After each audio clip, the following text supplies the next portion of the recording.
Good morning, my favorite people. Welcome to Wednesday's edition of Everything Yesterday This Morning. I am your host with not so much the most because I only got 5.5 hours of sleep last night, according to my watch. So, Starbucks has unveiled new plans to eliminate single-use cups and encourage reusable mugs. When they reopened their satellite headquarters week, its returning workforce found that the coffee chain's disposable paper and plastic cups had been replaced by reusable options. It's a change the company is trying to bring to the rest of the cafes around the world. In the past, they would run through roughly 7 billion disposable cups every year. Ahead of their shareholder meeting, Starbucks unveiled the latest steps it's taking to reduce its disposable cup use. Those steps include more than 20 different iterations of tests across 8 markets to figure out the best way to ditch the single-use cup. By the end of next year, Starbucks customers will be able to use their own personal reusable cups for every order in the US and Canada. This includes drive-through and mobile orders, which are presently excluded. The company has a broader goal to cut its waste and carbon emissions from direct operations in half by 2030. There's that year again. As it aims to become resource positive one day. Disposable cups and lids make up 40% of the company's packaging waste. According to the company, though, getting customers to ditch single use has proved to be tricky, as they set the goal of having a quarter of their customers using reusable cups by 2015, but fell short. Some incentives or punishments that are being tested include 10-cent free single-use cups, 50-cent discounts for reusable mugs, cup washing stations, borrow a cup programs. Yeah, this is where you use cups that other people have used that have been tested in Japan, Singapore, and London. Stocks have fallen 26% over the last 12 months as the company battles higher costs and macroeconomic uncertainties. Couldn't have anything to do with that whole minimum wage thing, could it? Such as the conflict in Ukraine. The company has a market value of $91.1 billion. Basic white bitches everywhere are like, oh my God, I'm going to lose my cute, fun cups. No more Christmas controversies. This is going to be fantastic. Okay. Starting off light this morning. Moving on, Russia hits Biden, Blinken, and other top U.S. officials with sanctions.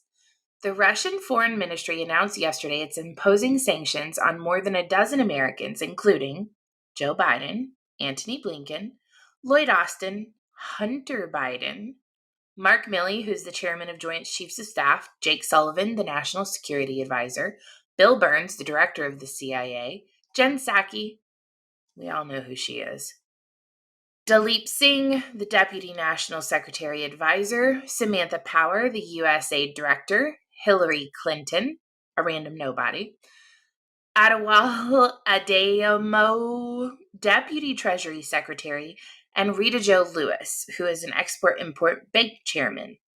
It's interesting to note whose names do not appear on this list. For example, Treasury Secretary Janet Yellen. Russia said in a statement it does intend to sanction more U.S. officials, military leaders, lawmakers, and members of the media who are critical of the country. The United States and its allies have sanctioned Russia's largest banks and moved to cut specific financial institutions from the SWIFT financial system. Coupled with this move, Putin signed a law allowing seizure of foreign planes for domestic flights. Foreign aircraft companies that previously rented to Russia have since stopped doing business with the country due to sanctions, and could see their aircraft taken by Moscow and operated within the country under the new law. During an interview, Democratic Rep. Kim Schreier said that Putin should exclusively shoulder the blame for skyrocketing prices over the last few weeks. To not blame Putin, first of all, is denying reality. And second, frankly, I think it's un-American, she said. So this is Putin's fault. Any rising prices before 14 days ago, though, are to be blamed on the pandemic and supply and demand reactions of the market. When people were not going to work and driving was down, gas prices were down. As demand increased and rigs had not yet been turned on, why weren't they on? There was a supply-demand issue with everything else in this country, and that was to blame. Gas prices have risen 59% since Biden took office, prior to Russia's invasion of Ukraine, with the nationwide average hovering at just over $4.30 a gallon. Two things need to change in this country. Number one, politicians are not celebrities and should not be treated as such. Number two, taking responsibility needs to come back in style. Society as a whole has become far too comfortable with passing the buck. Politicians do this Teflon impression so flawlessly that you almost forget they make decisions and deserve to suffer consequences more severe than just losing elections. Putting their hurt on this country that they have for over 2 years, and every single one of them allowed it. Not one of them had the foresight to say, we probably should do something to prevent this country from going to shit, since we represent it. It's a good morning this morning.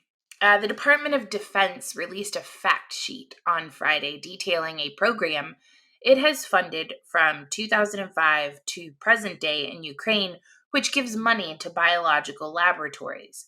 Coming off of the heels of Victoria Nuland's testimony to the Committee on Foreign Relations, where she admitted that the United States is funding biolabs in Ukraine, and that there were concerns and fears about those facilities falling into the hands of Vladimir Putin. The Department of Defense decided to release some information about the program known as the Biological Threat Reduction Program, which is a subordinate program of the Cooperative Threat Reduction Program, aimed at reducing the threat of pathogens. The fact sheet said Ukraine has taken steps to, quote, secure biological samples to prevent the real concern that dangerous pathogens could be released amid Russia's ongoing invasion of the country.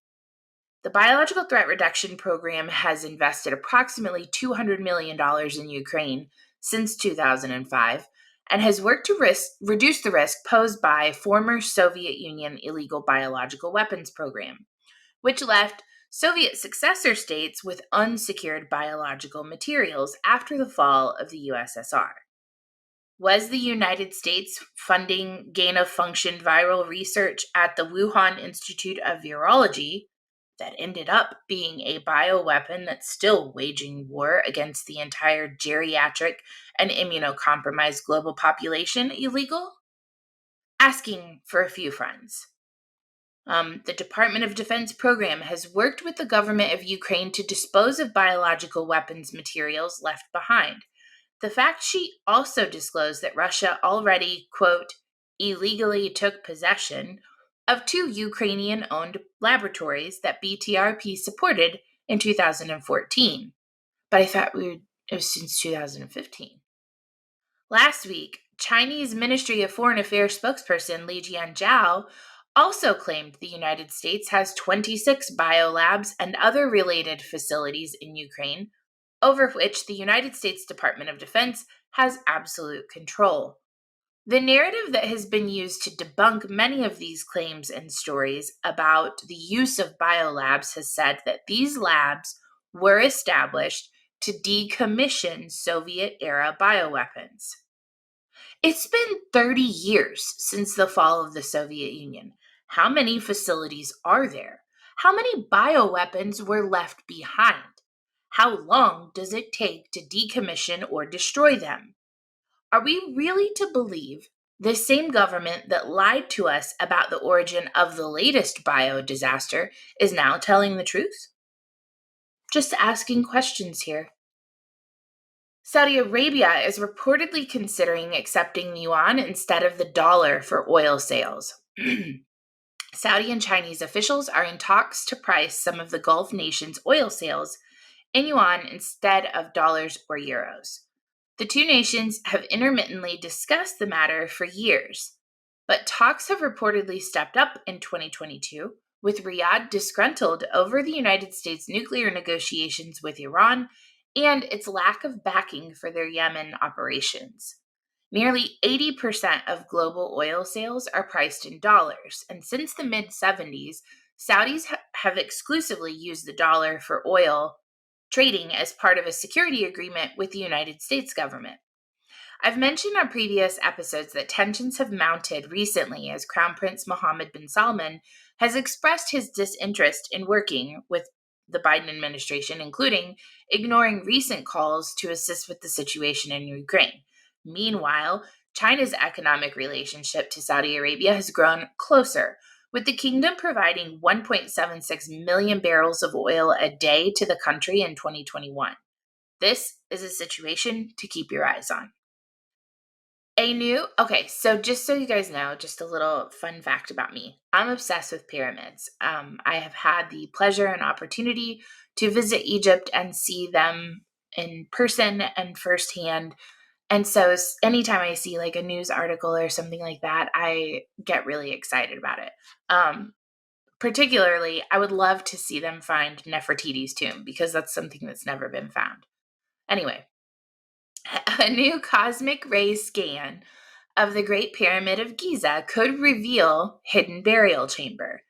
There are two mysterious voids inside, and the largest of the two is located just above the Grand Gallery, a passageway that leads to what may be the chamber of the pharaoh Khufu, and about a 98 foot long, and it's about 98 feet long and 20 feet in height, according to previous pyramid scans. Archaeologists are uncertain as to what they will find in the void, which could be one large area or several small rooms. They also hope to find out the function of that void. The most fantastic possibility is that the opening is a hidden burial chamber for Khufu. A mundane purpose could be the cavity played some role in the building of the pyramid. There is a second, much smaller void just beyond the north face of the pyramid, and its purpose is also unclear. The Great Pyramid of Giza was constructed for the pharaoh Khufu and is the only surviving wonder of the ancient world. Between 2015 and 2017, the quote, Scan Pyramids project ran a series of scans that revealed both the voids in 2017. The team is planning to scan the pyramid again, but this time with a more powerful system that will analyze muons in greater detail. Muons are negatively charged elementary particles that form when cosmic rays collide with atoms in Earth's atmosphere. Because they interact differently with stone versus air, researchers can use supersensitive detectors to pinpoint particles and map areas that they can't physically explore. These detectors are so sensitive, they could reveal the presence of artifacts inside the voids. For example, they'll be able to distinguish pottery versus metals, stone, or wood.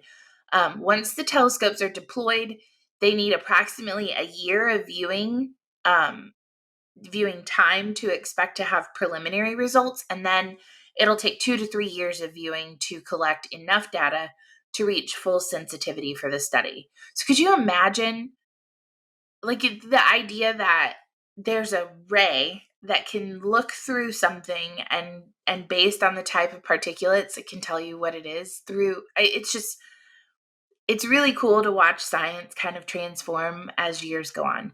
Anyway, I've ran long. I love you guys. I hope you have a great Wednesday. You take care.